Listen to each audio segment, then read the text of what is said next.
Estamos finalizando hoy el ciclo de videoconferencias organizado por el Consejo Nacional de Educación y la Mesa Interinstitucional de Desarrollo Docente. La conferencia de hoy está a cargo de Carlos Marcelo, un especialista español reconocido no solo en España, sino en toda Iberoamérica. A él se le pidió enfatizar el tema de inserción del docente y acompañamiento del docente. Sin embargo, es posible que en las preguntas y en el diálogo posterior vayamos a asumir un campo más amplio sobre experiencias iberoamericanas en políticas y desarrollo docente. Yo quisiera, en aras del tiempo, ya presentar a Luzmila Mendívil, miembro de la Mesa Interinstitucional y representante de la Universidad Católica, quien va a estar a cargo de la moderación de este panel. Bien. Muy buenas tardes. Buenas. Sí, es una alegría para nosotros poder compartir con una persona de tanta experiencia. Yo en verdad me permití visitar su web en la Universidad de Sevilla para ver qué más podía decir, pero era tanto lo que podía decir que decidí no decir nada más de lo que tengo acá. Así que le agradecemos mucho esta oportunidad. Bien, el doctor Carlos Marcelo es catedrático de Didáctica y Organización Educativa de la Universidad de Sevilla, donde dirige el grupo de investigación IDEA, Innovación, Desarrollo, Evaluación y Asesoramiento, grupo evaluado como grupo de excelencia. Posee larga trayectoria en investigación sobre los procesos de formación docente y ha publicado numerosos libros y artículos sobre esta temática. Dirige el proyecto Prometeo, centrado en la promoción de competencias tecnológicas para los formadores de formación continua. Es responsable de enseñanzas universitarias de la Agencia Andaluza de Evaluación y Acreditación, AGAE. Además, es director del máster en e-learning, Nuevas tecnologías para el aprendizaje a través de Internet. Entonces, en la sesión de hoy, doctor Marcelo, la hemos estructurado de la siguiente manera. En los primeros 15 minutos, usted va a desarrollar las ideas centrales, ¿no? Después tendremos 45 minutos donde estableceremos preguntas que ya han sido enviadas a usted, ¿no?, en relación a la temática de seguimiento docente, acompañamiento de profesores principiantes y cuál es el rol que cumplen en los procesos formativos. Y al final tendremos unos 30 minutos en el cual ya estableceremos un diálogo abierto con todos los miembros de la mesa y también de las personas que nos acompañan desde provincia a través de las diferentes redes. Entonces vamos a dar inicio a su presentación. Tiene usted 15 minutos. Muy bien, bueno, pues buenas tardes, lo primero, y también agradecerles esta oportunidad de compartir con ustedes esta hora y media de trabajo, de diálogo y de compartir experiencias. Siempre gracias a las tecnologías y a veces a pesar de las tecnologías.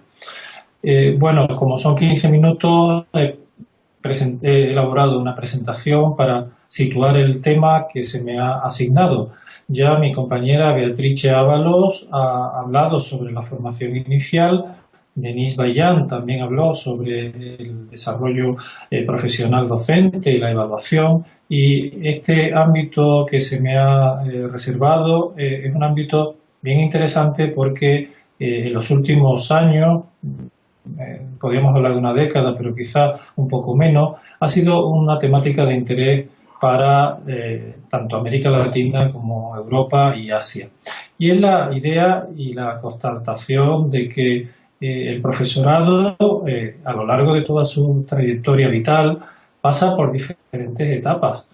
Y esto, aunque resulte una obviedad para mucha política educativa, política pública vinculada con el aprender a enseñar, pues no ha sido tan evidente. En esa foto que les pongo es la muestra clara de cómo el convertirse en docente es atravesar por diferentes fases, como ahí puede constatarse. ¿Qué ha aportado de nuevo la mirada sobre el profesorado principiante. La tradición, tanto en investigación como en práctica, ha destacado la existencia de un primer nivel de formación, la formación inicial docente, que ya arrastra varios siglos, dependiendo de los países, evidentemente, pero sí se ha establecido como algo necesario y obvio que teníamos que formar a los docentes para convertirse en docentes.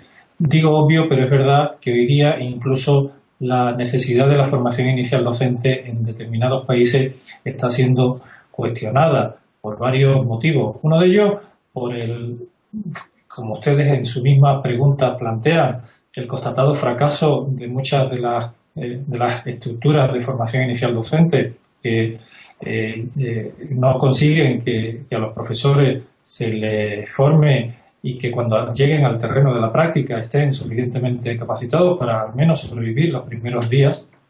Por tanto, punto uno, por el fracaso, y no es solamente en América Latina.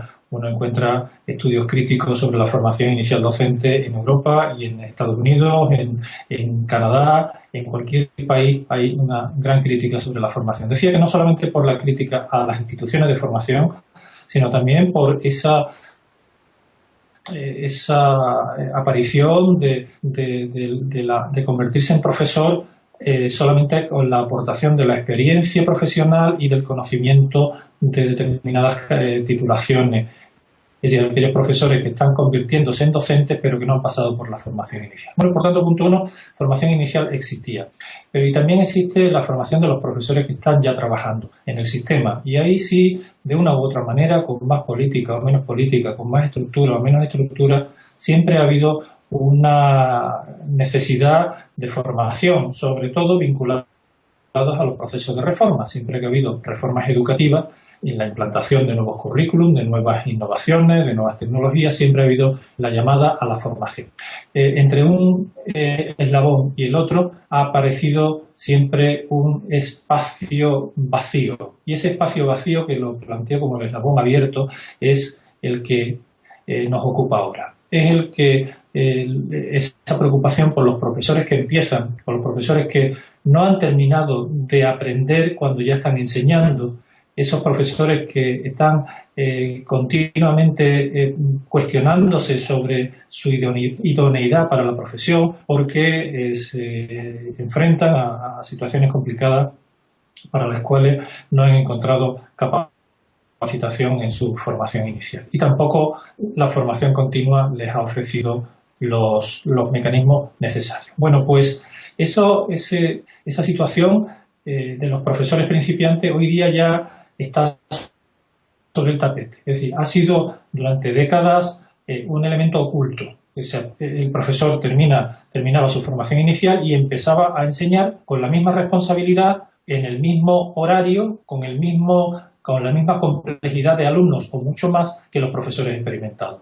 Sin embargo, ya los estudios nos están mostrando que existen diferencias. Estos resultados que les pongo aquí corresponden a un informe que seguramente ustedes ya conocen, el informe TALIS, que en 2008 promovió la OCDE. Ahora ya se está terminando la nueva versión del informe TALIS, que es el Teaching and Learning International Survey, y lo que viene a mostrar es cómo enseñan los profesores y qué características tienen. Bueno, pues comparando profesores principiantes con experimentados, nos damos cuenta cómo hay diferencias entre unos y otros, por ejemplo, en el tiempo que dedican a enseñar y aprender. En el caso de los profesores es menos el tiempo dedicado a enseñar que el que utilizan los profesores principiantes, los profesores experimentados. Y eso es común, si se dan cuenta, en España o en Brasil o en Bulgaria o en Italia. Es decir, hay una mayor necesidad por parte, y esta es la segunda parte de la explicación de lo anterior, mayor necesidad por parte del profesorado principiante de dedicar tiempo a mantener el orden, tiempo que no se ocupa para enseñar a los alumnos y a ayudarles a aprender. ¿Qué nos dice también algunos estudios? Bueno, pues que la percepción de autoeficacia del profesorado principiante es menor que la del profesorado experimentado. Es decir, ante la pregunta, ¿tú te encuentras capacitado para enfrentarte a la situación compleja que es la enseñanza? Vemos que en la mayoría de los países, aquí a la derecha, hay una, fíjense aquí en España, en donde, bueno, pues incluso también los profesores experimentados se consideran poco capacitados para ejercer su trabajo. Junto con eso también los profesores principiantes se diferencian algo de los profesores experimentados en las necesidades de formación que perciben.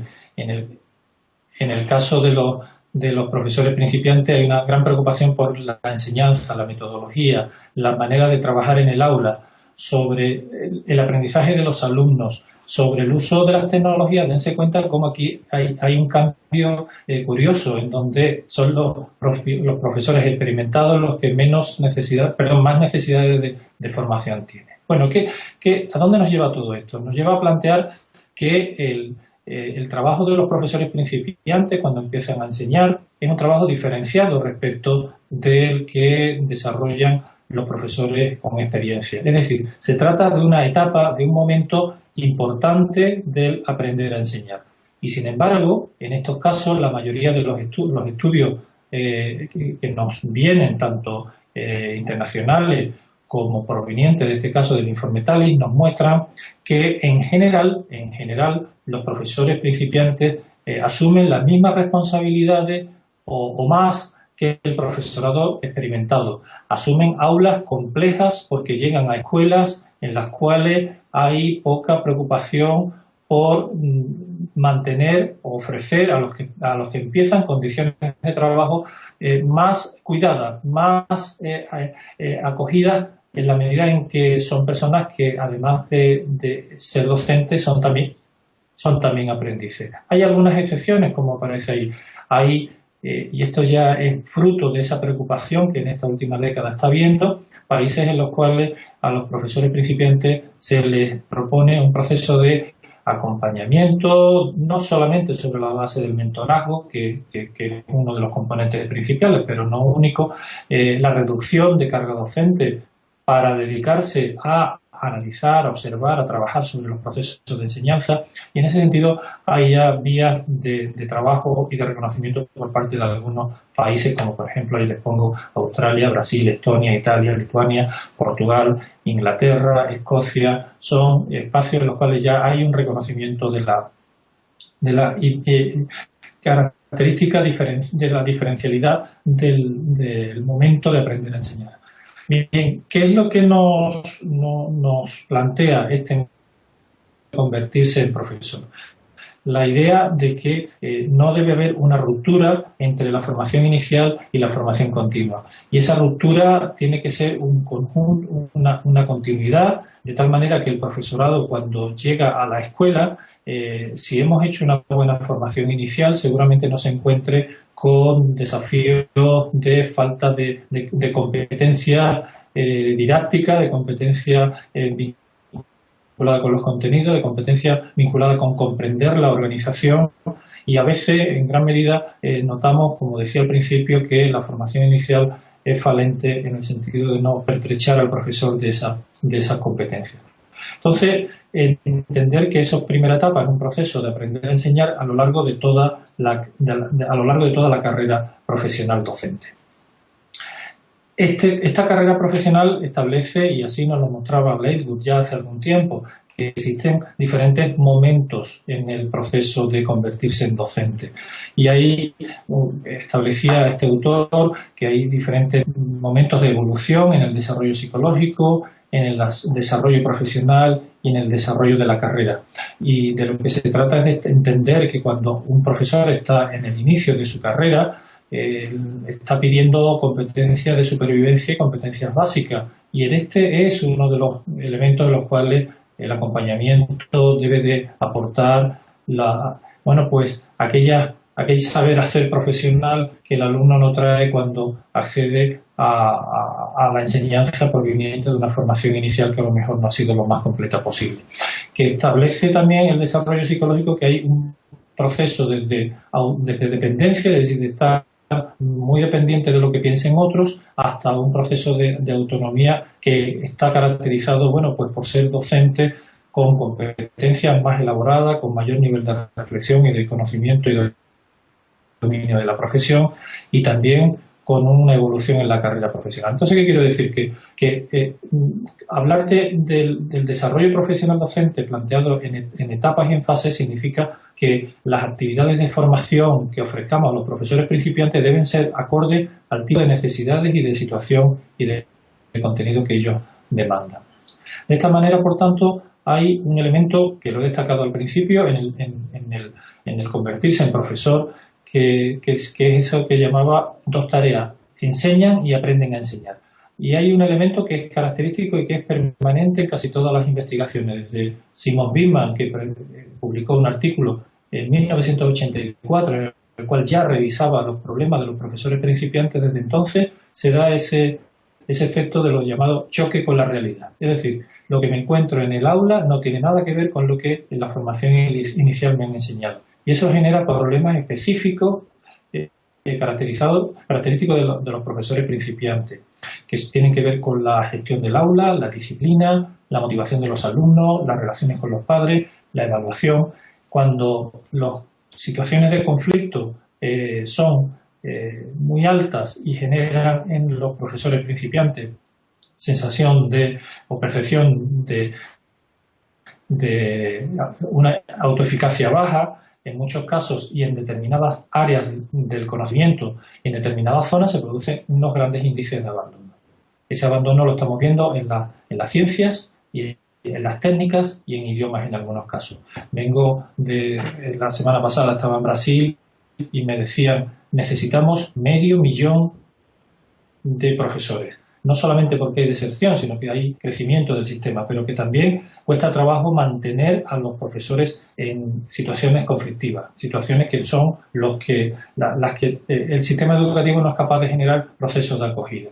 ¿Y eso por qué? Bueno, por falta de preparación de la administración, en la administración de cómo se gestiona el aprendizaje de los alumnos. Y eso tiene que ver con falencias en la formación inicial, dificultad para trasladar los conocimientos de su área. A veces los propios profesores tienen que impartir disciplinas, materias de enseñanza diferentes a las que son de su especialidad, porque vienen a suplir o a sustituir a algún docente.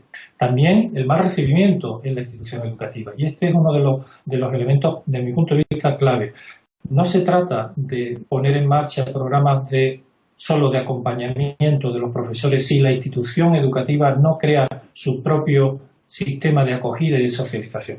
Si la escuela como organización no desarrolla sus propios procesos de acogida del nuevo docente, sea este nuevo joven o sea este nuevo profesor con experiencia pero que viene de otra escuela o de otro trabajo que ha podido desarrollar, si no hay una inserción organizativa e institucional, seguramente estos programas que están surgiendo ahora de acompañamiento externo, seguramente después plantearemos en las preguntas, avanzaremos en esta línea, podrán quedarse como elementos externos a la cultura de la escuela, con pocas posibilidades de integrarse y de supervivencia. La actitud de la dirección es muy importante, la desinformación que traen los alumnos sobre cómo funciona la escuela y el contexto educativo, organizativo y también cultural, el mal ambiente, los compañeros que pueda haber y la falta de comprensión de los padres. Estas son algunas de las causas y esto repercute en que en abandono en zonas desfavorecidas, que son las que más necesitan a buenos profesores. Abandono en algunas materias que son claves, no que sean claves fundamentales, pero que sí son importantes, las matemáticas, las ciencias. Mayor abandono en secundaria que en primaria. Y todo eso repercute en una baja calidad de la enseñanza y sobre todo repercute en un no respeto del derecho de aprender de los alumnos. Bueno, para intentar enfrentarnos a estos problemas, intentar darle salida, hacer ofertas para que el proceso de aprender a enseñar los primeros años sea un proceso de aprendizaje, se han venido desarrollando diferentes estrategias. La orientación, es decir, el decirle al alumno qué tipo de escuela va a tener, previo incluso a que empiece el curso escolar, la mentoría o mentorazgo, ajustar las condiciones de trabajo, como decía antes, menor tiempo para poder planificar, para poder evaluar, para poder analizar aulas, como decía, desarrollo profesional, actividades específicas de desarrollo profesional para aquellas necesidades que los profesores principiantes ya están demandando, como son las que comentaba al principio en ese informe TALIS. Y algo cada vez más importante, la necesidad de aprender con otros. No basta con que haya un mentor y un principiante con una pareja que desarrollan su actividad con una orientación más profesional o a lo mejor con una orientación de una vinculación más afectiva. Le estaba contando que para enfrentarse a la situación de dar respuesta formativa al profesorado principiante se han venido desarrollando programas que incorporan diferentes componentes. Ya eso se lo estuve comentando. De ellos, quizás la mezcla de diferentes elementos son los que nos van a dar mayor eficiencia o menos. En algún estudio de Ingersoll mostraba cómo de las tres, inserción básica, el mentor, la comunicación con el director, si solamente el mentor o el acompañante, el mentor más el trabajo con otros compañeros de departamento y aquellos programas que tenían más éxito entendido en la no deserción. No podemos plantear, porque hay pocos estudios que planteen específicamente el efecto en el aprendizaje de los alumnos, pero sí en el mantenimiento del profesorado en la escuela y, por tanto, seguir aprendiendo aquellos programas que tienen inserción básica, colaboración con otros compañeros, red de profesores y recursos extras. ¿Qué son recursos extras? Son recursos online que permiten a los profesores que tengan materiales, que tengan videos demostrativos, que tengan espacios pues, para compartir, para intercambiar. Bien. De esto, la figura del mentor es quizá de todos estos o componentes de los programas dirigidos a los profesores principiantes, es el que más atrae la atención porque es el que con más facilidad se está implantando. Es la idea de reutilizar el conocimiento y la experiencia de profesores para poder ayudar a otros profesores a aprender a enseñar. Con mayor o menor acierto. Un buen profesor, un buen docente de aula no tiene por qué ser, y a veces no lo es, un buen mentor. Hay competencias vinculadas con la formación de formadores, con el aprendizaje adulto que un mentor tiene que tener y que tiene que adquirir para que pueda desempeñar adecuadamente su función. Por tanto, esa figura que es importante, que es interesante porque sirve de apoyo a los profesores cuando están en su aula, necesitan alguien a quien recurrir, alguien a quien consultar, está bien, pero por sí sola y como único elemento de apoyo considero que es insuficiente. Por lo tanto, y para concluir esta primera etapa, porque creo que me estoy pasando de los 15 minutos que me dieron, ustedes ya saben que los profesores de universidad somos como el perro de Pavlov, nos dan un micrófono y empezamos a hablar y no paramos. Bueno, pues punto 1, para ir concluyendo. La inserción es una fase crítica del proceso de aprender a enseñar. Eso ya creo que lo hemos descubierto y afortunadamente ya se ha convertido en política pública. Eso ya es muy interesante y en América Latina ya también lo es. Eso es algo que hay que destacar, que es un eslabón entre la formación inicial y continua. Y ahí hay un divorcio. En algunos casos, en algunos países, por ejemplo en Argentina, hay los institutos de formación docente están ya también asumiendo la tarea del acompañamiento a los profesores, es decir, como vínculo de formación inicial y continua, pero no es general en todos los países. Hay la necesidad de superar la socialización reproductora, es decir, claro, no se trata solo de que el mentor le enseñe al profesor que empieza a hacer las cosas tal como se han hecho toda la vida, es decir, con un aprendizaje frontal transmisivo, porque para eso, desde luego, mejor no utilizamos la mentoría. La mentoría tiene que ser una mentoría transformadora, que haga que los profesores mejoren y se conviertan en sujetos con una evolución adaptativa, de manera que sigan aprendiendo y aporten a la escuela elementos de innovación. La importancia de la cultura escolar y de acogida de la escuela. Si no hay una apropiación de la escuela como organización de los procesos de inserción, mi punto de vista, como he estado diciendo, es que esto será algo y así algunas experiencias en Chile nos lo han mostrado. Esta será una experiencia externa a la escuela que, a poco que los recursos se escaseen, desaparece. La necesidad de formar a los mentores, y eso es importante para esa función. No basta con ser buen docente, no basta con tener buenas calificaciones como profesor para ser un buen mentor, y la necesidad de incorporar elementos de flexibilidad en los programas para que consigamos docentes que no solamente permanezcan en la enseñanza, sino que vayan mejorando y hagan que sus alumnos aprendan en buenas condiciones. Bien, pues con esto finalizo. Ya les digo que me he extendido un poquito más. Ustedes me perdonan, ya saben lo que les explicaba. Y ahora, pues si tienen alguna pregunta, aparte de las que ya me enviaron. Bien, pues le cedo la palabra a Luzmila para que siga coordinando Bien. La sesión. Muchas gracias por la exposición.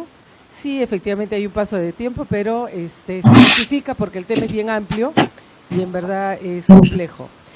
Vamos a pasar entonces al segundo momento en el cual nosotros enviamos unas preguntas para que usted nos diera luces al respecto.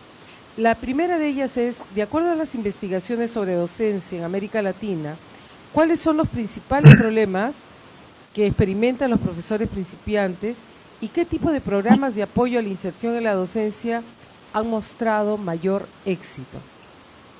Bueno, ante esta pregunta he estado indagando y la verdad hay escasa investigación publicada sobre profesorado principiante. En nuestro caso, en el caso de nuestro grupo de investigación, organizamos cada 2 años un congreso internacional sobre profesorado principiante e inserción a la docencia, específicamente sobre este tema que estamos trabajando. Hicimos un congreso aquí en España, creo que fue en el año 2008, después organizamos uno en Buenos Aires en el 2010, el siguiente fue en Santiago de Chile en 2012 y a final de febrero, del 19 al 21 de febrero del 2014, está organizado ya el 4º Congreso Internacional sobre Profesorado Principiante en Curitiba, Brasil. Por tanto, les hablo desde la perspectiva de 3 congresos más uno que se está organizando, cuyo objetivo es recoger toda la investigación que a nivel nacional en América Latina, nos referimos a América Latina, España y Portugal, se ha venido desarrollando en torno al profesorado principiante. ¿En qué podemos decir en general del tipo de investigación que se hace? La recopilación de investigaciones sobre el profesorado principiante en América Latina es compleja por lo disperso que supone y por la falta de, digamos, revistas que específicamente se centren en la formación del profesorado. Hay algunas, evidentemente, pero le estaba comentando que nuestro grupo de investigación viene organizando desde el año 2008 un congreso internacional sobre profesorado principiante e inserción a la docencia. En 2008 lo organizamos en Sevilla, en 2010 lo organizamos en Buenos Aires, en 2012 en Santiago de Chile y en 2014 se va a celebrar en Curitiba, Brasil.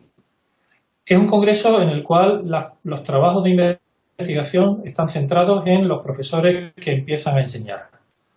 A partir del análisis del conjunto, a partir del análisis de esos congresos, vemos que la preocupación ha sido analizar cuáles son los problemas de los profesores principiantes y sistemáticamente coinciden con los problemas que la literatura internacional nos dice.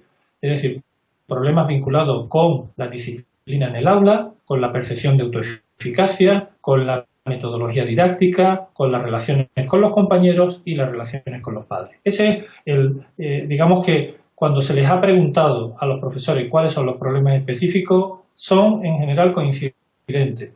Efectivamente hay algunos casos particulares de profesores enseñando en escuelas vulnerables que tienen un componente de necesidades formativas adicionales.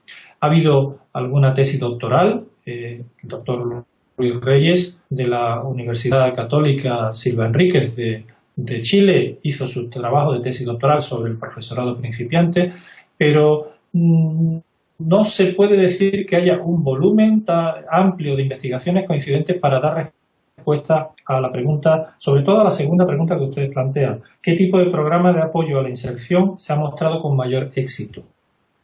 Hasta ahora lo que ha habido son experiencias muy focalizadas en iniciativas bien de universidades o bien de alguna iniciativa política, como por ejemplo hace 4 años en Chile se puso en marcha un programa apoyado por la OEI para desarrollar experiencias de acompañamiento a profesores principiantes, y entonces en ese caso sí ha habido evaluación de esas experiencias, pero yo creo que en este punto todavía estamos en el proceso de describir qué se hace, pero con poco metodología de investigación que nos acredite en qué medida el éxito medido como aprendizaje de los profesores principiantes, y ya si vamos al siguiente nivel, que es el de aprendizaje de los alumnos, todavía no tenemos, yo creo, evidencias que nos indiquen cuáles son buenas prácticas y cuáles no. Ya vamos aprendiendo algunas, como les decía. Por ejemplo, en el caso que les contaba de esa experiencia de la OEI, con apoyo de la OEI en Chile, que incorporaba a profesores de la red de maestros que ustedes conocerán, que existe en Chile, es decir, profesores con buenas evaluaciones, se convirtieron en mentores, mentores que no pertenecían a las escuelas. Y esta es una de las preguntas que ustedes también plantean más adelante. Bueno, cuando el profesor mentor no pertenece a la escuela, ahí hay un riesgo evidente de que la escuela se desapropie del proceso de mentoraje y entonces quede solamente como una actividad del mentor que viene de fuera con el principiante y nada más. También, por ejemplo, la experiencia de que a veces los mentores, cuando son evaluadores, a veces el vínculo emocional y afectivo que mantiene con el profesor principiante hace que las posibilidades de aprendizaje se reduzcan, porque esa diada al final acaba siendo un poco endogámica. No sé si con esto le respondo a esta primera pregunta. Sí, creo que sí, y creo que también parcialmente a la pregunta 2, por lo que vamos a pasar directamente a la pregunta 3. Sí. ¿Conoce usted experiencias en las que el acompañamiento pedagógico haya contribuido a mejorar los desempeños de los docentes en actividad? ¿Cuáles son posibles evidencias? ¿Cuáles son las posibles evidencias? Bueno, supongo que se refiere, y en este caso, las experiencias no se refieren exclusivamente a la América Latina, porque en ese caso, como lo decía anteriormente, las experiencias que tenemos son parciales y con poca capacidad como para emitir juicio generalizado. O sea, las experiencias que tenemos son experiencias concretas en las cuales fundamentalmente el acompañamiento se ha ofrecido, la inserción y los programas de inserción se ha focalizado en la figura del mentor. Algo que es un reduccionismo, una reducción, es decir, la figura del mentor es importante, pero solo la figura del mentor no asegura una buena inserción. Bueno, ¿qué sabemos de otras experiencias de programas de acompañamiento y de desarrollo profesional docente que sí tienen un efecto en los aprendizajes de los profesores y y al final de los alumnos? Bueno, tenía anotadas algunas características, las vamos a ir viendo. Programas en los cuales el contenido que se enseña, el contenido sobre el cual el profesor trabaja en el aula, es objeto de análisis y de debate. Es decir, centrarse exclusivamente en la metodología didáctica en general, centrarse exclusivamente en la evaluación en general o en la planificación en general puede ayudar, pero a los profesores, especialmente en el caso de los profesores de secundaria, la materia que se enseña, la disciplina que se enseña tiene que ser objeto de formación, objeto de revisión. Y esto nos lleva a plantear que cuando el profesor mentor no es especialista en la disciplina en la cual el profesor principiante sí lo es, su capacidad de acompañamiento y de credibilidad se reduce por el hecho de que en el caso concreto de enseñanza media, enseñanza de primaria superior o enseñanza media o secundaria, como decimos aquí, lo que llamamos conocimiento didáctico del contenido es un elemento importante, ¿eh? Así que no basta con centrarnos exclusivamente en la didáctica. Tenemos que centrarnos en la didáctica del contenido que se enseña. En segundo lugar, tiene que ver con la oportunidad de colaboración. Si los programas de formación y de acompañamiento que tienen éxito, es decir, que son sostenibles en el tiempo, se mantienen en el tiempo, son aquellos que dan oportunidad a los profesores para aprender de manera horizontal, para aprender con otros, para aprender desarrollando iniciativas de innovación, de investigación y no aprendizaje dirigido desde fuera por especialistas. Programas que buscan que el profesorado reflexione y analice su práctica. La práctica específica de aula es observada, grabada, analizada y evaluada, porque si no analizamos lo que hacemos en el aula, seguramente que quedemos solamente en una retroalimentación bastante superficial. En el caso concreto, por ejemplo, del programa que yo les hablaba antes de los mentores en Chile, el mentor no entraba en el aula del profesor principiante. Al no entrar en el aula, por el hecho de que es un profesor externo a la escuela y la escuela no permitía que entrara en el aula, las posibilidades de enriquecimiento y de revisión y de análisis se reducían.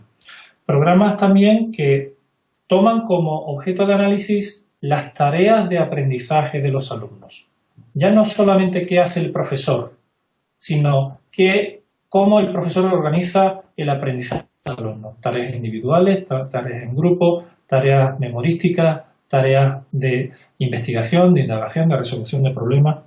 Y, como les decía también, programas que llevan un acompañamiento prolongado en el tiempo. Aquí llamamos un seguimiento.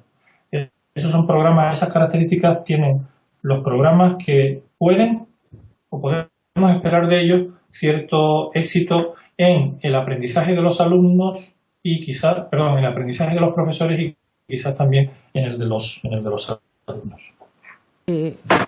Vamos a continuar entonces con las preguntas y ahora esta es una pregunta referida más bien a los momentos. ¿En qué momentos de la trayectoria del docente se debe realizar las tareas de acompañamiento? ¿Solamente al inicio, cuando el profesor ha mostrado un bajo rendimiento, o durante toda su vida profesional? ¿Cuánto tiempo considera usted que se debe acompañar a los profesores nuevos? Bueno, yo creo que el acompañamiento debe producirse en cualquier momento en el cual hay tránsito. Tránsito o mudanza de papel, de rol o de institución en la cual el profesor enseña. Es decir, ¿quién es la institución interesada en que los elementos o las personas que vienen nuevas desde fuera de la institución se incorporen lo antes posible? Es la propia escuela. Entonces, me parece que el acompañamiento no debe de... Nosotros hablamos de seguimiento. No debe de limitarse exclusivamente a pensar en los profesores principiantes. Por ejemplo, en una escuela llega un profesor nuevo, pero que tiene 30 años de experiencia docente, o 25, o 10. Ese también es un profesor que necesita socialización, que necesita inserción. Cuando se produce el cambio de un profesor que deja de ser profesor y es director, bueno, ahí también se necesita inserción. ¿Qué quiero decir? ¿Cuál es la idea? La idea no es que el acompañamiento sea algo limitado a los profesores que enseñan. Desde mi punto de vista, el acompañamiento es una estrategia formativa que debe de aplicarse a cualquier cambio, a cualquier tránsito o transición que en la carrera docente cualquier profesor tenga. Porque las transiciones requieren, o sea, la inserción en una nueva institución requieren pues socialización en la cultura, en las normas, en cómo se hacen las cosas y es la propia institución la que tiene que ponerlo en marcha. Entonces, yo no creo que se tenga que plantear que el acompañamiento es para los profesores que tienen bajo rendimiento. Bueno, se entiende que el bajo rendimiento es de los alumnos. No sé si estamos hablando de profesores mal evaluados, digamos que negativamente, porque es que si ese es el caso, estaríamos hablando también, y yo concuerdo con esa idea, de que profesores con 20, 25 años de experiencia no son profesores más expertos, son profesores que seguramente también necesitan un acompañamiento para ayudarle a mejorar como docentes. Por tanto, la idea del acompañamiento es el principio del aprendizaje guiado, del aprendizaje por modelamiento y de superar algo que tradicionalmente en la formación del profesorado ha estado divorciado. Decimos la teoría y la práctica. O lo que llamamos también la transferencia de aprendizaje. Es decir, para que alguien cambie en su aula, no basta con que le digamos lo que tiene que hacer, sino necesitamos que en su aula, en su contexto particular, tenga oportunidades de ayuda, de retroacción cuando el profesor está trabajando en su aula con sus niños, con su materia, en su centro. ¿Bien? Entonces, me pregunta, ¿solamente al inicio?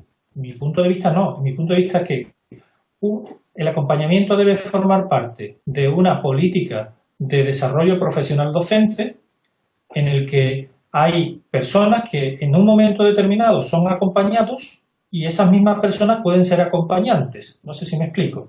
Es decir, profesores que pueden necesitar acompañamiento en un momento determinado para unas determinadas competencias, pero pueden ser acompañantes. Pongo un ejemplo.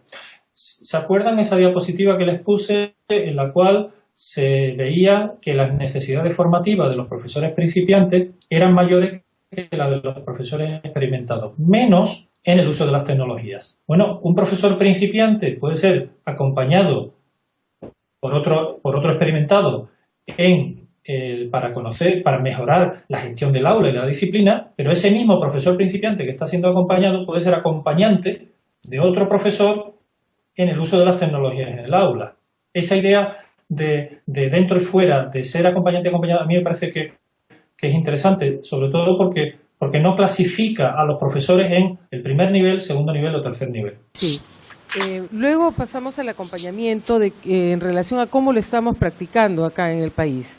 El acompañamiento pedagógico es una propuesta relativamente reciente en nuestro país y que tiene la virtud de acercar la formación docente a la práctica en la escuela. Inicialmente, algunas experiencias nacionales de formación docente en servicio se complementaban las sesiones de clase, los talleres de trabajo y los grupos de interaprendizaje entre docentes con la visita y asesoría de los profesores o capacitadores en las escuelas y aulas. En la actualidad, se viene dando el acompañamiento como una estrategia focalizada en el logro de aprendizajes, pero desarticulada del conjunto de programas de formación. A la luz de las experiencias continentales y mundiales, ¿cómo puede resolverse esta desarticulación? ¿Qué ventajas puede tener el acompañamiento frente a otras estrategias y acciones de formación en servicio? Es que yo creo que el acompañamiento debe y forma parte es una estrategia dentro de un proceso de desarrollo profesional docente. Es decir, si se plantea que hay acompañamiento es porque hay alguien que tiene que acompañar a alguien que está aprendiendo algo. En ese sentido, punto uno, el elemento individualista que puede dar esa estrategia de acompañamiento tiene que revisarse porque los profesores aprenden en grupo y son personas que trabajan en una institución, en una escuela. Por eso me parece que entender el desarrollo profesional exclusivamente con la vinculación de una persona externa a la escuela con alguien que está participando en ella puede ser positivo para esas dos personas, pero tenemos que pensar que hoy día la tendencia es a comprender que las escuelas escuelas son instituciones inteligentes, instituciones que tienen que desarrollar sus propios procesos de aprendizaje. Y eso significa que la escuela tiene que tener sus propios planes de formación y de desarrollo profesional. Y, por supuesto, basado en una política que apoye la autonomía de las escuelas para generar sus propias estrategias de aprendizaje. Recientemente se está trabajando en muchas escuelas lo que se llaman comunidades de aprendizaje, en donde no hay un acompañamiento, sino que es la propia escuela la que diseña una estrategia de mejora de su profesorado, de vínculo con las y que al final esperamos que eso repercuta en el aprendizaje de los alumnos. En toda esa estrategia el acompañamiento juega un papel, pero no puede suplantarse a otros elementos que deben de configurar un buen plan de desarrollo profesional. Entonces, entender, tal como usted me estaba planteando, el acompañamiento desvinculado de otra política, o sea, como algo externo a un programa de formación o de desarrollo profesional, no tiene sentido. Tiene sentido el acompañamiento cuando forma parte de una pieza, de un engranaje que pretende potenciar que las escuelas tengan capacidad para mejorar no solamente su organización, sino las competencias de los profesores que en ella trabajan. Si lo dejamos aparte y decimos que el desarrollo profesional solamente se hace a través del acompañamiento, estamos apostando por un modelo individualista en cuanto a pares, el acompañador, pero que tiene pocas posibilidades de sustentabilidad. Hoy día, si queremos que la formación y el desarrollo profesional se mantengan en el tiempo, necesitamos la complicidad de la escuela como organización. Y yo sé que eso es complicado, sobre todo en países en los cuales los profesores están trabajando en 2 o en 3 escuelas al mismo día, en donde no hay capacidad para convertirse es decir, ponerse la camiseta de la escuela, porque tienen identidades compartidas entre varias escuelas. Ese es un problema. Pero la tendencia que tenemos, aquellos países que tienen buenos resultados de aprendizaje, tipo de Singapur, tipo Finlandia, nos están apuntando a que es la organización escolar, la institución escolar la que tiene que ser el centro del desarrollo profesional docente, en donde el acompañamiento juega un papel, pero no es la única alternativa al desarrollo profesional. Muchas gracias. Entonces vamos a continuar con lo que vendría a ser el referente que tienen los docentes respecto de los acompañantes. En nuestra experiencia, el principal referente que tienen los docentes son las visitas de los supervisores. Como su nombre lo indica, ellos estaban encargados de vigilar el cumplimiento de la labor docente y en esto, digamos, con ese referente ahora se añade la figura del acompañante. En este contexto, ¿cómo lograr un sistema que diferencie y armonice las funciones de control propias de una supervisión con las funciones de formación pedagógica propia de los acompañantes? Bueno, yo creo que es una pregunta compleja porque tiene diferentes miradas. Una de ellas es, y pensando en la experiencia aquí en España ocurrió hace ya 25 años. Eso que usted me ha comentado y que se refleja en la pregunta.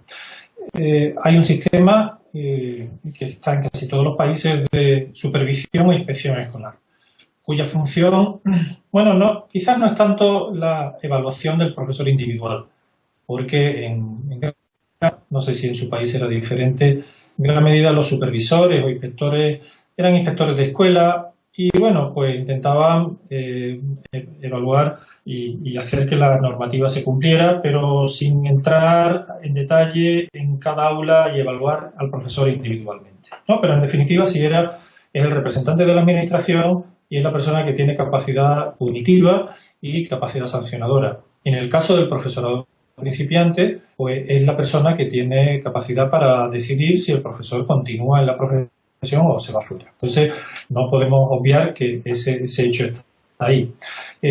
Junto con esa figura se incorporó la figura del, en este este caso se denominó asesor, el asesor de formación. Un poco, o el formador de formadores, es decir, esa figura alternativa al inspector vestido de evaluador, de juez, y esta figura asociada más a una vinculación más profesional, más de trabajar con las escuelas, más de acompañamiento a las escuelas, en donde había cierta evaluación, pero no era evaluación con efectos punitivos o de mejoras. No sé. Sí, sí, le he estado contando la experiencia. Sí, en el caso del asesor, su función no es punitiva o de control, sino es de un trabajo de acompañamiento a las escuelas, de apoyo en el diagnóstico de dificultades, de aportar estrategias de mejora y de acompañamiento. Bueno, entonces, evidentemente se produce lo que aquí llamamos en España un choque de trenes. ¿Por qué? Porque hay una figura que es nueva, que tiene menos poder y que se tiene que ir ganando esa autoridad como consecuencia de su trabajo. ¿Es el acompañante o es el asesor? Y por otra parte tenemos la figura, digamos que tradicional, muy reconocida y muy valorada y muy respetada, que es el inspector. Bien. Desde luego, si los mantenemos como figuras y como funciones separadas, no vamos a conseguir mucho, porque al final los profesores quieren aprobar y quieren tener una buena evaluación. Y ahí la figura del inspector va a primar. ¿Qué es lo que se hizo aquí en España? Costó algo de trabajo, costó trabajo. Y consistió en lo siguiente, en crear equipos internivelares, es decir, equipos de asesores y de inspectores, que juntos desarrollaban actividad de acompañamiento y de apoyo a las escuelas. Esa fue una experiencia bien interesante y exitosa que permitió que evaluación y control fuera junto con evaluación y mejora. No sé si me explico esta doble función que hay que cumplir. Si no dialogan esas dos personalidades, esas dos funciones, la formación y el acompañamiento va a tener las de perder, claramente y siempre. Porque, como les decía, los profesores quieren tener buenas calificaciones y el inspector es quien manda. Entonces, aquí lo que nos dice la experiencia, bueno, trabajemos juntos. Porque no se trata, o sea, si al mentor le proporcionamos competencias evaluadoras, gran parte de su capacidad formativa se pierde.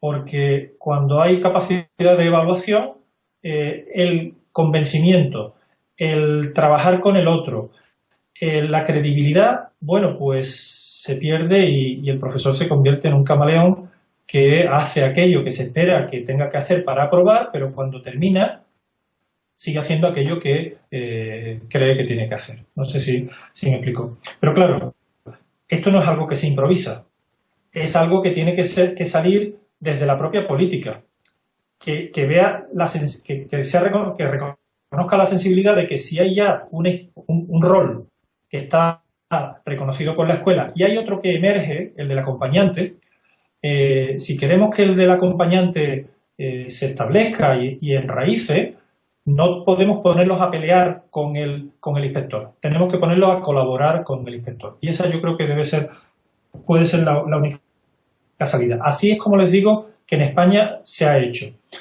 En algunas ocasiones ha funcionado y también les digo, en otras ocasiones no, fundamentalmente porque muchos inspectores tienen una cultura muy, a veces, burocrática o jerarquizada y autoritaria, en donde no han aceptado que otra persona, un acompañante o un asesor, pues les diga que hay aspectos que, bueno, pues él no tiene en cuenta y que tienen que mejorar.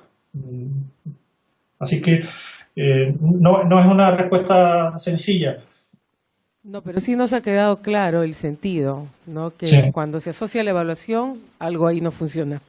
Correcto. Entonces, vamos más bien a la siguiente pregunta, que está vinculado al desarrollo de los recursos humanos, ¿no? ¿Cómo y dónde se forma el contingente de acompañantes que necesitan países tan extendidos y heterogéneos, cultural y lingüísticamente como el nuestro, para tener acogida y legitimidad entre los docentes?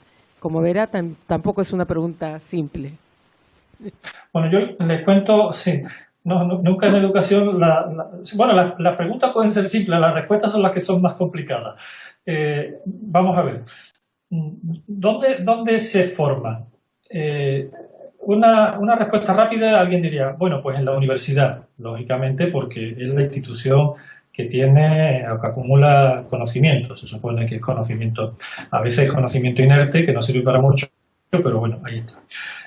Pero bueno, podría ser la universidad. En nuestro caso, en España, no fue la universidad.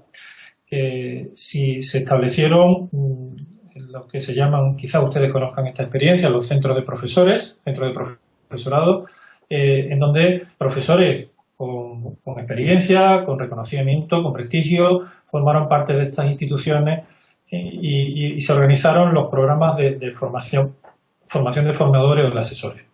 Yo creo que el problema no es dónde se forma, porque el sitio no es lo más importante. Lo importante es establecer cuál es el perfil que queremos para tanto el acompañante como para el formador del acompañante. Es decir, cuál es el perfil. Y podemos llegar a establecer el perfil de competencias, sin que tengamos que entiéndanme, de competencias de manera genérica. Es decir, el acompañante tiene que ser una persona con capacidad para diagnosticar necesidades de formación. Eso es evidente. El acompañante, la persona que hace acompañamiento, tiene que saber tener conocimiento de las teorías de aprendizaje adulto, de cómo aprenden los adultos. Y eso también forma parte. La persona que hace el acompañamiento tiene que ser una persona que conozca la didáctica de la disciplina sobre la cual enseña. No vale un acompañante generalista, según qué niveles. Si estamos hablando de educación infantil, pues está claro que sí. Si estamos hablando de primaria, posiblemente también. Pero en secundaria no vale un acompañante generalista, porque sabemos que en secundaria lo que da legitimidad al profesor es la materia que enseña. Entonces, forma parte del currículum del acompañante el reflexionar y profundizar en la didáctica de la o las disciplinas sobre las cuales trabaja. El acompañante tiene que ser también un especialista en el análisis y observación de aula. O sea, no solamente docente de aula, sino tiene que ser una persona que sea capaz de analizar críticamente qué está ocurriendo en un aula, qué pasa y qué se puede hacer para mejorarla. Tiene que ser una persona, además, también que tenga competencias en el análisis institucional, no solamente de aula, sino de la organización de la escuela. Bueno, con eso le estoy planteando la idea de qué posible perfil hay o deberíamos de tener. Planteado ese perfil, tenemos que buscar cuál es el perfil del formador del acompañante. Ese perfil no nos sirve el perfil de un profesor de universidad, por muy doctor que sea, que ha hecho investigaciones pero que no ha pisado un aula. No nos sirve. Nos sirve un profesor de universidad que haya tenido experiencia, que ha trabajado en proyectos de innovación docente, que conoce la realidad de la escuela. Pero también nos sirven profesores que posiblemente a lo largo de su experiencia, profesores de aula, que han participado en proyectos de innovación, que son formadores informales, que en todos los países existen. Por eso yo creo que a la hora de establecer cómo formamos, lo importante no es el dónde, sino que tengamos claro de cuál es el perfil de acompañante que buscamos y cuál es el perfil del formador de acompañante que buscamos. A partir de aquí ya viene la posibilidad de utilizar diferentes estrategias. Yo sugeriría, en un país como el suyo, también en el mío, estrategias de lo que se llama blended learning o enseñanza semipresencial, es decir, utilizar de manera inteligente las tecnologías. No quiero decir hacer cursos de formación a distancia completamente a distancia, creo que no es el caso, pero sí que podamos tener espacios presenciales y espacios no presenciales. Y entre espacio presencial y espacio presencial, el acompañante tiene que desarrollar un programa, un proyecto de aplicación práctica de aquello en lo que están trabajando, bien sea sobre disciplina de aula, sobre observación, sobre evaluación, sobre análisis. Solamente así yo creo que sería viable. No recomiendo una formación express o intensiva. de este tipo de formación en donde traemos a las personas y durante un mes los bombardeamos de conocimiento y después tienen que irse. La experiencia nos ha dicho que así no funciona. Así no aprendemos las personas adultas. De la misma manera que se habla del acompañamiento como una manera de entender que aprendemos a lo largo del tiempo, igualmente cualquier programa de este tipo de formación de acompañamiento, de asesores o de acompañadores, debería de plantearse como un programa mínimo de 6 meses con espacios presenciales y con trabajo no presencial. Y con una orientación muy ligada a la aplicación práctica de los contenidos. Es decir, de nada vale que estudiemos las teorías de aprendizaje adulto y nos las sepamos si después no somos capaces de diseñar un programa de acompañamiento para otro profesor teniendo en cuenta esas teorías. Entonces, esa es digamos, la respuesta que daría. Después hay una segunda parte que creo me decía, que estaba en la pregunta. Me dice, ¿considera que los acompañantes deben ser profesores o están trabajando en el aula de la misma escuela o de otras escuelas? No sé si... sí. Yo las tenía juntas, por eso te lo... No, está bien, porque están perfectamente relacionadas. Claro. Entonces la pregunta evidentemente es ¿quién? Claro, en un país ideal diríamos, es bueno que el acompañante esté en la misma escuela, porque conoce la escuela, conoce la cultura interna de la escuela y es la persona más apropiada pues para integrar al profesor. Pero sabemos que eso no es viable, porque no podemos tener en todas las escuelas del país acompañantes preparados. Bueno, esto también tendríamos que revisarlo, porque posiblemente dentro de las funciones del director escolar, a lo mejor podría estar la de promover en su escuela programas de inserción de los nuevos. Bien, esa es una idea que aquí se ha planteado aquí. Cuando digo aquí me refiero a España, es decir, que la propia escuela tiene que tener su propio programa de inserción y es responsabilidad del director gestionar los medios para que un profesor nuevo, cuando llega a una escuela, tenga una persona de dentro de la escuela que le hace la presentación, la introducción, pero no es la figura del acompañante en la cual ustedes están pensando. Está claro, y las experiencias en otros países así nos lo dicen, que vamos a necesitar acompañantes que no estén dentro de las escuelas, porque no es viable, porque no tenemos tantos acompañantes como escuelas. Entonces recurrimos, o bien, como ustedes están diciendo, a profesores jubilados, punto 1, o a profesores que se dedican exclusivamente a esta tarea, punto 2, o también a profesores que tienen liberación, es decir, que también podemos optar por la idea de un profesor que en lugar de estar no sé cuántas horas de clase tendrá un profesor de primaria, aquí en España tiene 25 horas.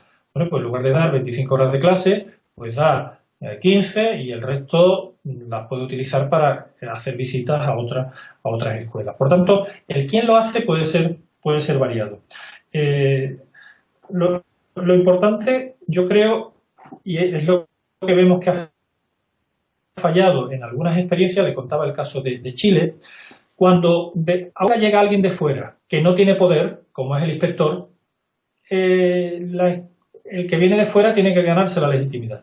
Y se corre el riesgo de atomizar el trabajo del acompañante en la diada acompañante-profesor. De tal manera que este señor o señora llega a la escuela, se reúne con el principiante, casi nadie en la escuela se entera de que eso se está haciendo y, bueno, pues el acompañante apoya al profesor principiante, pero sin ningún efecto en la mejora de la escuela. Yo creo que no es buena política esa, porque si lo hacemos así, estamos planteando una idea de desarrollo profesional individualista.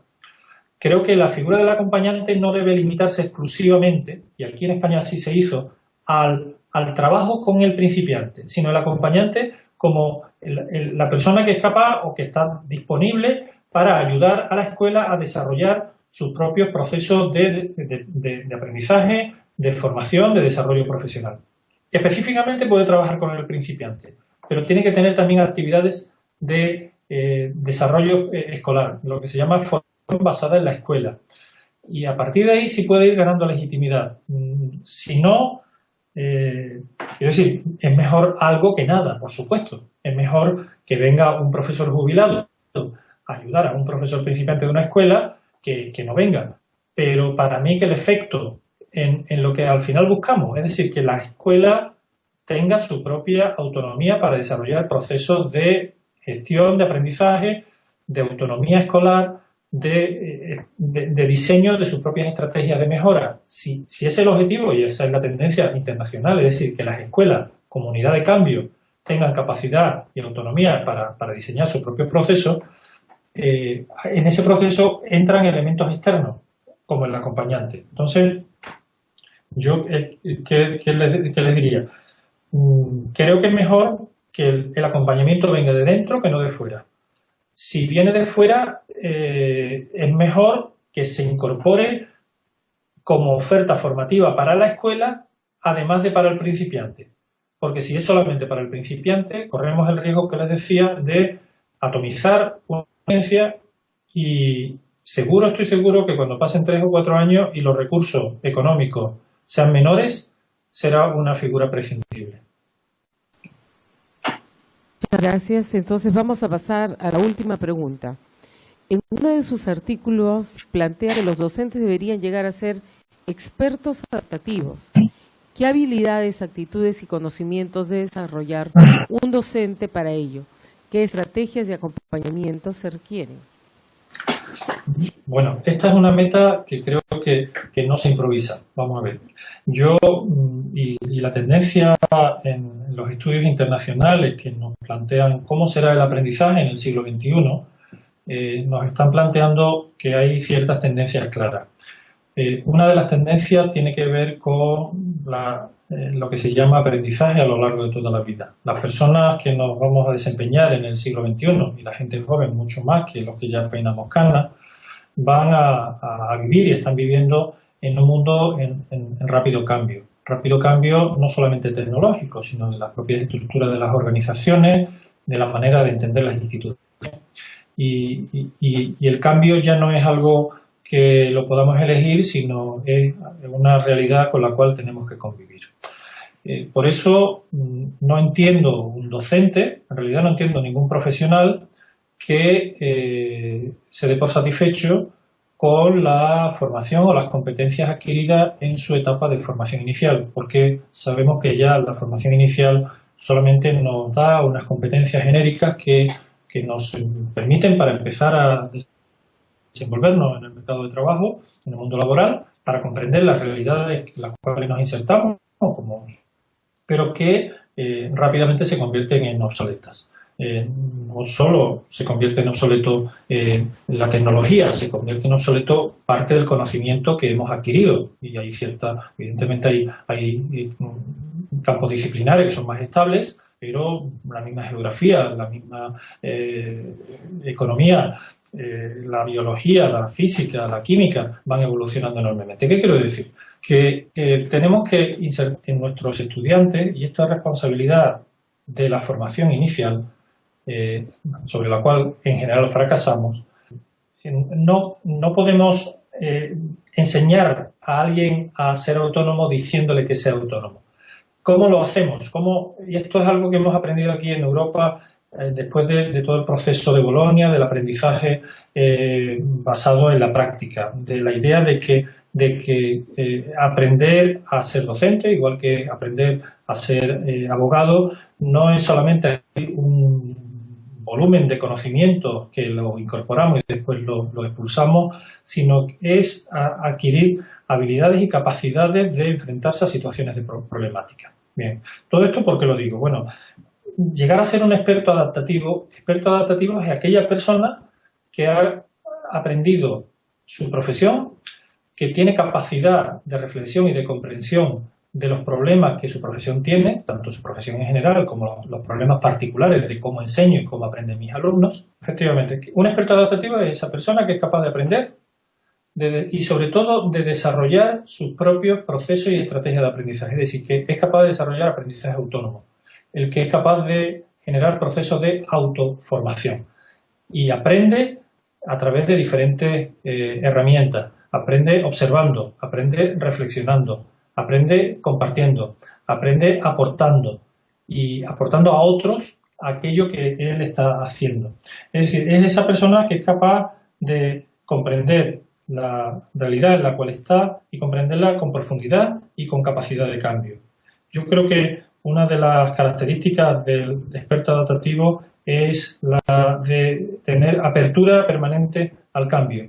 No es una persona centrada en la tradición, sino que es centrada en el cambio y la evolución, consciente y sabiendo cuáles son las tendencias que en cada momento hay en el mundo en el cual está. Hoy día un experto adaptativo tiene que estar haciendo un uso inteligente de las nuevas tecnologías, claramente. No entiendo un profesor hoy día que está haciendo, ya no en su país siquiera, sino en otras partes del mundo, que no aporte conocimiento y sabiduría y experiencia a otros a través de los recursos digitales que tenemos. Pero eso no se improvisa, es decir, no transformamos a una persona de un día para otro en un experto adaptativo. El experto es adaptativo porque va a través de su evolución como docente incorporando saber hacer e innovación. Para mí el experto adaptativo es aquella persona que está continuamente aprendiendo. Y eso es algo que no se improvisa. Creo que esa es la gran responsabilidad en la formación inicial de los profesores. No basta con decirle a los profesores que tienen que ser expertos adaptativos. La adaptación al cambio, la necesidad y la inquietud, que al final es una iniciativa, una motivación intrínseca, la de estar comprometido con el aprendizaje de los alumnos, con la idea de ser cada vez el mejor docente que los alumnos se merecen. Eso es algo que no se enseña en ningún libro y tiene que ver con valores. Y tiene que ver con valores que se contagian y se transmiten.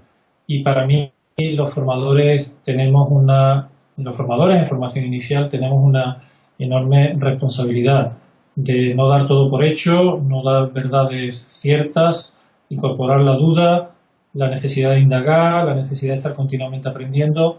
Solamente así creo que podremos hacer que nuestros futuros docentes sean estos expertos adaptativos. ¿Adaptativos por qué? Porque van aprendiendo y son capaces de adaptarse a los procesos de cambio que la sociedad tiene y adaptarse, pero de manera inteligente. Es decir, aprovecharse en cada momento de cuáles son los mejores recursos y herramientas de aprendizaje que en cada momento existan. Y ahí yo creo que sí tenemos un verdadero problema en la formación inicial, efectivamente. Muchas gracias. Entonces vamos a pasar ahora al último momento, que es el del diálogo con los participantes. Y vamos a dar inicio con una pregunta que nos ha venido por internet, ¿no? Video streaming. La hace Coque Contreras y él pregunta: ¿qué evidencia puede mostrar en relación a los grupos de interaprendizaje docente en este proceso de inserción del docente en su formación? Bueno, hay un número elevado de artículos y de literatura que se ha centrado en el análisis de los aprendizajes que los profesores desarrollan en lo que se denominan comunidades de aprendizaje. Coque habla de los grupos de pares, grupos de profesores que a través de un trabajo colaborativo son capaces de mejorar como docentes. Es una alternativa evidente a la formación tradicional, en donde, por la llamada que ustedes llaman capacitación, donde un experto viene y habla y los profesores enseñan.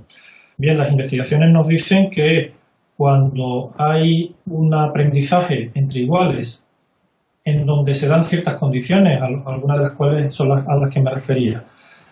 Una de las condiciones tiene que ver con que el objeto de trabajo es un objeto sobre el trabajo práctico en el aula, que tiene que ver con el contenido que se enseña y con cómo se enseña ese contenido. Es decir, con la materia y con la didáctica de esa materia. Cuando los profesores se reúnen para planificar lecciones, esto también es una experiencia japonesa que se está exportando a otros países, en las cuales hay grupos de estudio de profesores que se reúnen para planificar una lección, un tema, lo planifican conjuntamente, entre ellos lo enseñan y se observan y analizan errores y virtudes de lo que se ha estado haciendo, para que cuando después lo aplican con los alumnos ya tienen toda esa experiencia y ese conocimiento ganado. Cuando este proceso, que incorpora también la indagación o la investigación, incorpora también la reflexión y la retroalimentación. Cuando estas condiciones se dan, las evidencias nos dicen que hay ganancia en el aprendizaje y en las competencias profesionales de los profesores. Otra cosa es que establezcamos que las evidencias tienen que ver con los aprendizajes de los alumnos. Yo creo que aún estamos todavía con poca evidencia que ponga en relación metodología de formación del profesorado con calidad de aprendizaje de los alumnos, porque en definitiva el aprendizaje de los alumnos se ve influido, sobre todo en niveles de secundaria, centrarse en la materia que se enseña, centrarse en el análisis de las tareas de aprendizaje de los alumnos. Cuando se dan las condiciones de reflexión, de retroalimentación, de observación de pares, en ese caso sí se muestran evidencias que hay mejora en los aprendizajes de los profesores. Lo que quería decir es que mejoras en los aprendizajes de los alumnos, son pocas las investigaciones que han puesto en relación formación docente con calidad de aprendizaje de los alumnos, porque son investigaciones que requieren unos diseños metodológicos bastante más complejos, porque en el aprendizaje de los alumnos influyen muchas otras variables que son difíciles de controlar. Vamos a hacer entonces una ronda de algunas preguntas de los miembros que están en este momento presentes.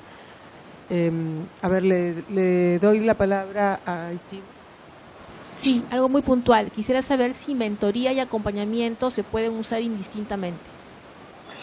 Yo creo que mentoría es muy específica, dirigida al profesorado principiante.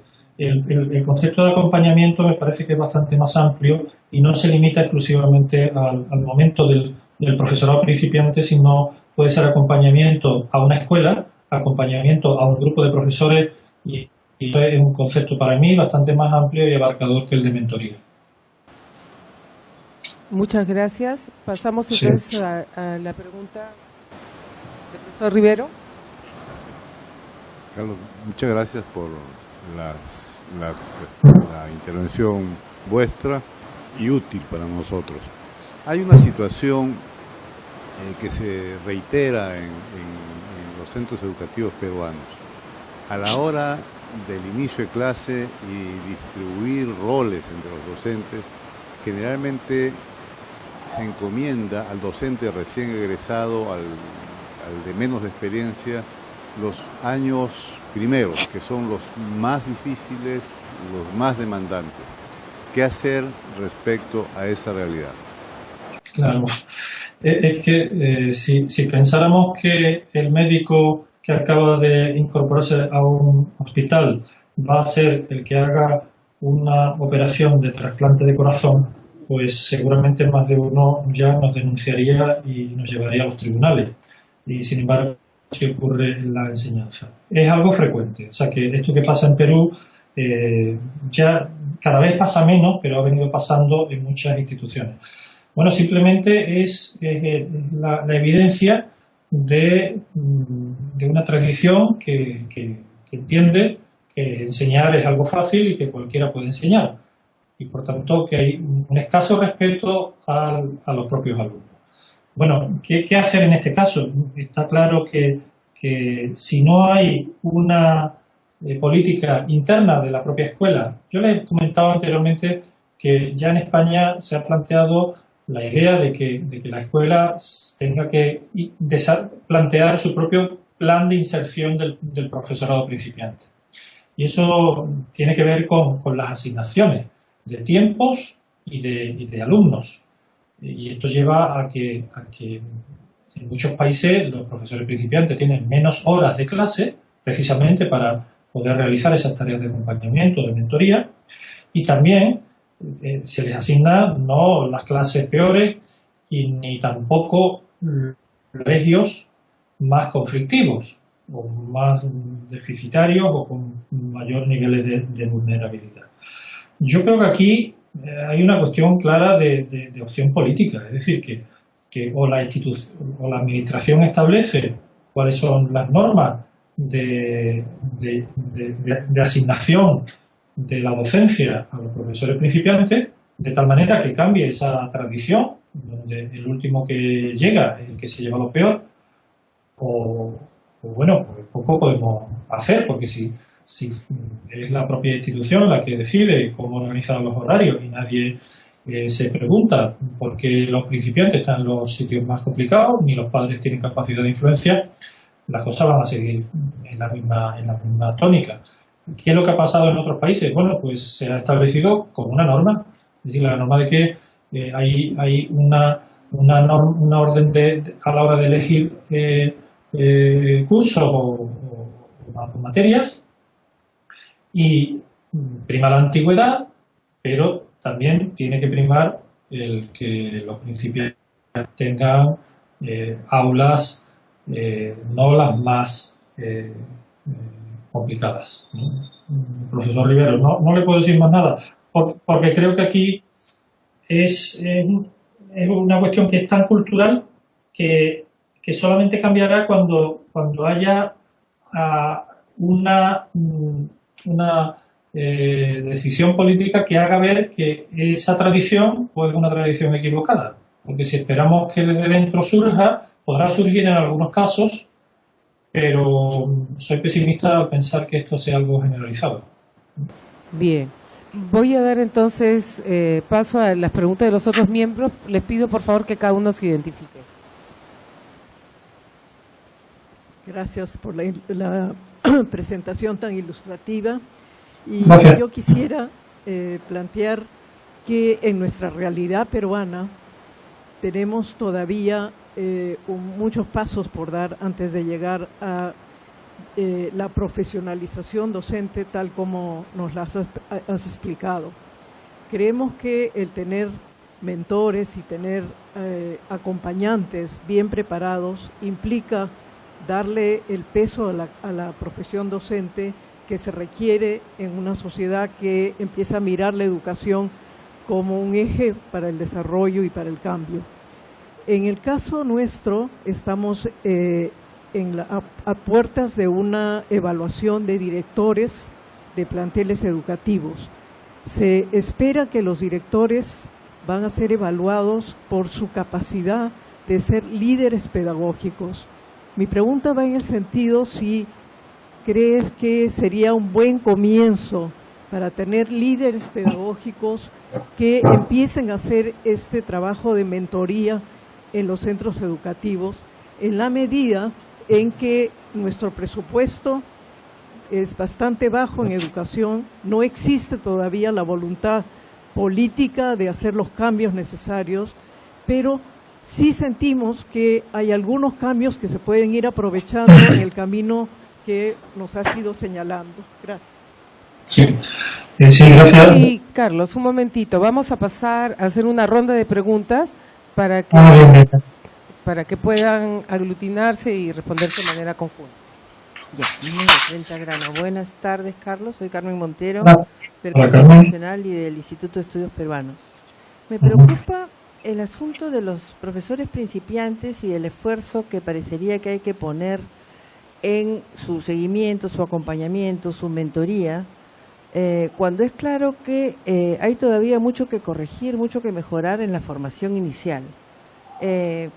¿Tendría sentido pensar que si ponemos por lo pronto énfasis, dinero, criterio, recursos, sentido común en el mejoramiento de la formación inicial docente, con un buen programa de prácticas preprofesionales, estaríamos en condiciones de requerir algo menos de esfuerzo puesto en algo que demanda una actividad bastante dispersa? Es decir, una cosa es pensar en la atención a un mejor programa de prácticas preprofesionales en los institutos pedagógicos, que por decir son 100, a pensar en programas de acompañamiento in situ en aula, que no los estoy suprimiendo, de hecho, pero podrían tener otro carácter, evitar algunas cuestiones, en un universo mucho más disperso, que pueden ser miles, cientos de miles decenas de miles de escuelas a las cuales hay que llegar. Gracias. Bueno. Bien, damos paso a la siguiente pregunta. En Carlos Jorge Jaime de Rama Magisterial, en tu Hola. exposición Sí. nos decías que cada vez que hay tránsito se debe resolver esto con un proceso de acompañamiento. Sí. En la situación peruana de hoy hay espacios nuevos, funciones nuevas para la labor docente. Docentes que se volverán investigadores, docentes que estarán en la gestión, además de los docentes que están en el trabajo pedagógico. Me gustaría consultarte, porque la ley nuestra lo contempla así también, docentes investigadores. ¿Hay experiencias de acompañantes en el proceso de investigadores, de formación de investigadores en educación? Gracias. Sí. Vale, muy bien. Bueno, pues respondiendo a la primera pregunta, yo creo que si vamos, ¿se me escucha bien? Sí, ¿no? ¿Se escucha? Escucha bien. Ah, no, sé que se me había ido. Estaba. Efectivamente, vamos caminando hacia, y está claro, y el hecho es que esta videoconferencia que estamos teniendo y en las que han tenido antes y la cantidad de congresos, de actividades que hay, ponen de manifiesto que hay una gran preocupación social y política sobre la educación y la calidad de la educación. Por tanto, yo creo que estamos en una situación actualmente bastante mejor que lo que pudimos estar hace una década. Y esa situación llama la atención a la necesidad de la profesionalización docente, entendiendo que la docencia no es una ocupación fácil de aprender, es una profesión que necesita su dignificación en cuanto a condiciones, y eso pasa por condiciones económicas, dignificación en cuanto a condiciones laborales, y eso pasa también por número de alumnos por clase, por número de horas de clases semanales, pasa por la necesidad de identificar la escuela como la unidad de trabajo del docente, de tal manera que no tengamos ese docente taxi que va de un sitio para otro, y como consecuencia también pasa por la formación y el desarrollo profesional. Si solamente tocamos el desarrollo profesional y la evaluación del docente en este caso del directivo, sin tocar esas otras condiciones, bueno, podemos hacerlo, pero tendremos seguramente pocas capacidades de producir cambios importantes. En el caso en el que tú te refieres, estás planteando que va a haber una evaluación de la dirección en su liderazgo pedagógico. Bueno, aquellos países que tienen, como por ejemplo Finlandia, que son esos países a los que todos miramos, porque tienen unos resultados excelentes en el informe PISA, no tienen sistemas de evaluación de escuela ni de evaluación docente. Y no la tienen porque, punto uno, tienen confianza en el trabajo que hacen los docentes. Tienen y esto me refiero a lo que comentaba Carmen, una muy buena formación inicial. Tienen una muy buena formación inicial. Y después las escuelas son responsables. Son responsables porque en ellas existen líderes, en el caso los directores, pero el liderazgo no tiene por qué ser entendido exclusivamente como la función del director. Cualquier docente puede, y yo creo que debería, ser líder pedagógico, porque no es una función baladí la idea decimos aquí en España, de tirar del carro, de empujar a la escuela hacia el proceso de mejora.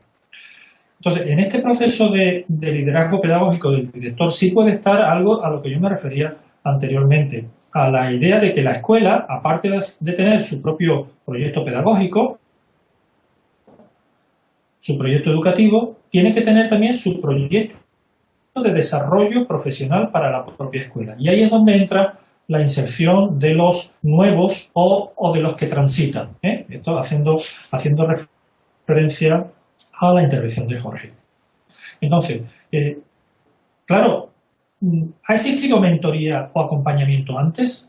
Ustedes están poniendo en marcha un proceso de acompañamiento, pero yo les tengo que decir que aquí, que las investigaciones que se han hecho nos dicen que en América Latina ha habido mentoría, pero eso sí, una mentoría informal.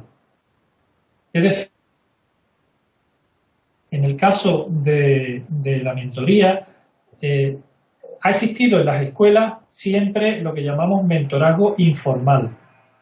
Es decir, personas que, o profesores que han acompañado informal, es decir, por su propia iniciativa, a profesores que empiezan. ¿A qué me refiero? A que Carmen ponía en duda, ¿seremos capaces de desarrollar un programa que asegure que cada uno de los miles o cientos de miles o decenas de miles de nuevos profesores tengan un profesor que les acompañe? Y ella dice, bueno, pues es que seguramente no vamos a ser capaces de dar respuesta a esa demanda. Y la pregunta que Carmen dice, además, también no es si seremos capaces, sino el dinero que invirtamos realmente será un dinero bien invertido o podemos invertirlo en otras cosas. Entonces, ¿a dónde voy? A la idea de que el acompañamiento creo que es una función importante, que no debe estar limitada a un profesor principiante, sino que el acompañamiento tiene que ser un acompañamiento a la escuela, para ayudar a la escuela a mejorar como institución. Y la escuela es la que tiene que desarrollar sus propios programas, diseñar sus propios programas de acompañamiento hacia los profesores que llegan nuevos, que establezca ese principio, como comentaba antes el profesor Rivero, que no se le asigna al profesor que llega nuevo, al profesor principiante, el peor de los cursos, porque hay un programa de acogida que la escuela tiene. Entonces, si ponemos el énfasis en el profesor principiante y su acompañamiento, creo que estamos equivocándonos de objetivo. El énfasis es la escuela como unidad de formación, en donde están profesores nuevos, pero también profesores que llevan 20 años haciendo lo mismo y que a lo mejor necesitan más acompañamiento que el profesor que empieza. No sé si estoy respondiendo. Entonces, claro, Carmen decía algo que me recordaba un informe de la OCDE, que ustedes quizás conozcan, que traducido al español el título era Los profesores cuentan, Teachers Matters. Y el informe decía lo contrario. El informe decía, visto que la formación inicial es tan mala, en lugar de poner dinero en la formación inicial, pongámoslo en los programas de inserción dirigidos a los profesores principiantes, que seguramente, puesto que están tan ligados a la práctica, a la escuela, seguramente tengan mayor éxito. Es decir, yo no creo, por supuesto, que no estoy de acuerdo en la idea de que si tenemos una muy buena formación inicial, el periodo la preocupación de los principiantes ya será menor. Seguramente es así, pero ¿cuánto tiempo vamos a tardar en tener una buena formación inicial? ¿Y cuántos años de demora nos va a llevar a hacer un cambio radical en la formación inicial? Y mientras tanto van a ir llegando chicos a las escuelas con mayor o menor nivel de formación. Por eso yo creo que a medio plazo puede que tú, Carmen, lleves razón. Como el ejemplo de Finlandia así nos lo dice. Si tenemos una buena formación inicial muy bien vinculada a la teoría y la práctica, en donde las prácticas estén vinculadas con las escuelas, no con cualquier escuela, sino con buenas escuelas, seguramente tú lleves razón, pero no iría. Porque hoy día las experiencias nos dicen que los cambios en las instituciones, y sobre todo en la universidad, que es una institución bastante reacia al cambio, pues sea capaz de por sí misma hacer una mudanza radical que mejore los dispositivos de formación. Y en el caso de Jorge me preguntaba, y yo efectivamente decía que la inserción se debe producir en cualquier tránsito, porque es razonable y en cualquier empresa así se da. Cuando uno cambia hay un periodo de acogida y no se habla del mentor, pero sí se habla del coaching. El término coaching es el entrenador, la persona que acoge. Bueno, pues Aquí en España ha habido financiación para que los profesores, no individualmente, pero sí en grupo, presenten proyectos de investigación acompañados por profesores universitarios que les apoyan en aquellos aspectos de la propia investigación que los profesores pueden tener mayor debilidad. Por ejemplo, el diseño de la investigación, la metodología, el proceso de análisis de datos, digamos ese tipo de conocimiento que los profesores no han tenido porque en su propia formación inicial no lo han recibido, lógicamente, ¿no? Entonces sí ha habido esas experiencias de proyectos de investigación, normalmente investigación-acción, investigación, digamos, preocupada por resolver problemas prácticos dirigidos por lo que los profesores detectan, pero acompañados en este caso, como te decía, por profesorado universitario que aporta ese conocimiento que el profesor no tiene, bien sea en la fundamentación de literatura, o en la metodología o en el análisis de datos. Sí, de eso sí ha habido experiencia y hay revistas que publican proyectos de investigación-acción de profesores con la colaboración de profesores universitarios. Bien. Eso sería todo por mi parte, Carlos. En verdad agradezco. Sé que hemos tenido una videoconferencia apasionante. Entonces, solamente en este momento voy a pasar el micro a Jesús Herrero, quien es presidente del Consejo Nacional de Educación, para que dé las palabras de bienvenida. Muchas gracias a ti. Para que cierre. Gracias a ti, Luzmila. Bueno, pues me han pedido que como presidente del Consejo Nacional clausure, no sé si es el final de un siglo, yo creo que es más bien estamos comenzando e iniciando un proceso que me resulta muy importante. Y por eso, Carlos, quiero agradecerte mucho, en primer término, lo que has compartido con nosotros, porque además muchas de las experiencias que has compartido no son familiares a nosotros en nuestra reflexión cotidiana. Entonces tu aporte alimenta y alimentará y seguirá alimentando nuestras propias reflexiones en un país que quiere y apuesta por mejorar mucho más la educación, que, como sabes, tiene índices bastante preocupantes. Como decía, bueno, hemos tenido 3 espacios de videoconferencias con especialistas de Chile, de Uruguay y de España, ahora contigo, donde fundamentalmente se han asumido y se ha reflexionado sobre 3 aspectos: el de la formación inicial de los docentes, el de la evaluación, de su evaluación, y el de la inserción de los nuevos docentes en la carrera. El Consejo Nacional de Educación, a través de sus comisiones, una de estas comisiones, que es la de desarrollo docente, tiene a su vez una mesa interinstitucional en la que participan muchos representantes de instituciones importantes del país que están dedicadas a la educación, tanto desde el aspecto práctico, concreto del aula, como desde el espacio de la investigación y de la reflexión. Por eso, como presidente del Consejo Nacional, yo me felicito que en este caso la Mesa Interinstitucional de Desarrollo Docente haya tenido esta iniciativa de estas videoconferencias, que usando la tecnología con mayor o mejor éxito, hoy en realidad hubiera podido tener éxito si es que hubiéramos podido usar la tecnología apropiada para aquí. Pero yo creo que también es un espacio de aprendizaje. A veces uno tiene que adaptarse, lo mismo que le pasa al profesor, que puede ir con una idea, que llega al aula con una imagen de alumno, pero luego lo que tiene es un alumno concreto y no una imagen de alumno. Bueno, pues esta adaptación y tener que tener esta videoconferencia con una tecnología que no es la apropiada para esto, pero que nos hemos adaptado y nos hemos entendido y nos hemos conocido, me parece muy importante.